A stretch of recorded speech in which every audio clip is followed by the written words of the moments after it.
Meghan replaced her name, which is Rachel Meghan, on her son Archie's birth certificate with her full title. But why? Archie's birth was registered in late May 2019. His mother's name, Rachel Meghan, was placed before her title of Her Royal Highness the Duchess of Sussex, according to Vogue. However, socialite Lady Colin Campbell noticed the Rachel Meghan portion had been removed from the certificate.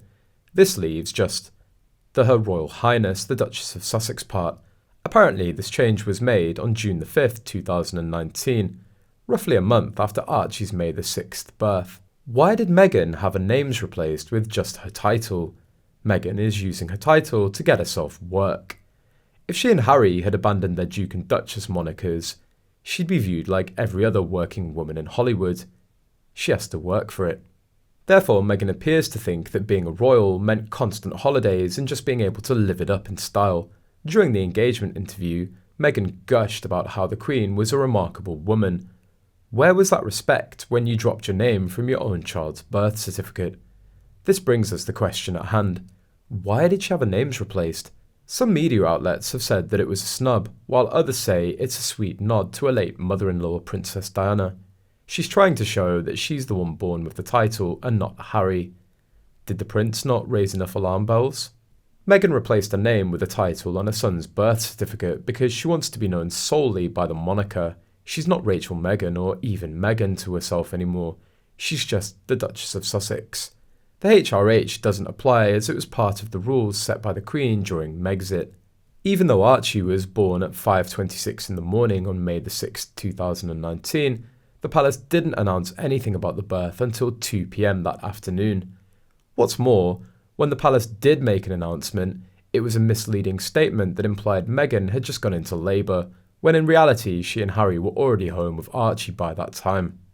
It was understood that Meghan had delivered a son 8 hours before the palace even announced that she'd gone into labour.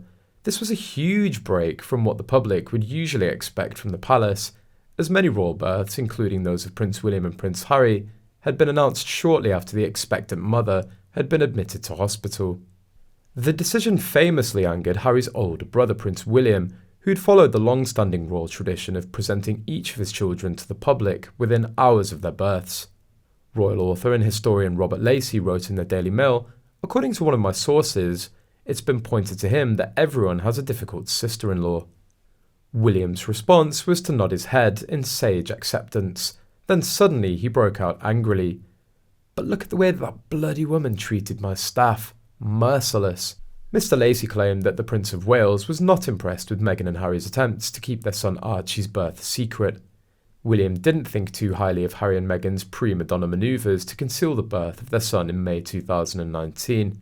The impression was confirmed by the failure of William and Kate to visit the new arrival for a full 8 days.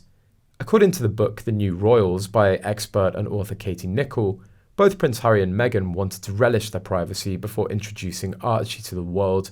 She wrote, "One source described Harry as being almost morbidly obsessed with keeping Archie's birth as secret as possible, breaching the unwritten contract between the royals and the public."